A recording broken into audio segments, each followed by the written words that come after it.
आप सभी का स्वागत करते हैं भोजपुरी इंटरटेनमेंट के यूट्यूब चैनल पर। आ गया एक बार फिर बहुत ही बवाल और बहुत ही धमाकेदार भी अपडेट को लेकर। जो अपडेट है भोजपुरी के भैया बहुत ही बेहतरीन, बहुत ही लाजवाब सिंगर धनंजय धड़कन जी का एक बहुत ही बवाल और बहुत ही तगड़ा भैया रंगदारी सॉन्ग आने वाला है। जैसा कि आप सभी लोग स्क्रीन पर देख पा रहे होंगे, जिस बेहतरीन और लाजवाब रंगदारी सॉन्ग का भैया नाम है कवना पुलिस के दम बा हड्डी में। ये एक बहुत ही खतरनाक और बहुत ही लाजवाब भैया रंगदारी सॉन्ग होने वाला है। बात की जाए भैया इस गाने की, तो इस गाने को गाया है धनंजय धड़कन जी ने। उनका साथ दिया भैया इस गाने में प्रभा राज जी ने। वहीं पर भैया इस गाने को दो राइटरों ने भैया मिलकर लिखा है।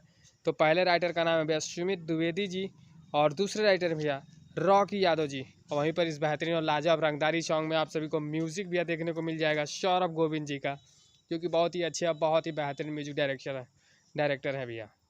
तो इस बेहतरीन और लाजवाब भैया रंगदारी सॉन्ग को बहुत जल्द धनंजय धड़कन जी का ऑफिशियल चैनल धनंजय धड़कन ऑफिशियल पर देखने और सुनने को मिल जाएगा। तो आप सब भैया ऐसे ही भोजपुरी से जुड़ी हुई ताज़ा खबरों को पाने के लिए भोजपुरी इंटरटेनमेंट चैनल को सब्सक्राइब करना बिल्कुल ना भूलें और बेल आइकन को जरूर दबाएं, ताकि हमारे चैनल पर भैया जो भी वीडियो अपलोड हो उसका नोटिफिकेशन सबसे पहले आप तक पहुँचे। तो फिर मिलेंगे हम ऐसे ही बवाल और धमाकेदार अपडेट को लेकर।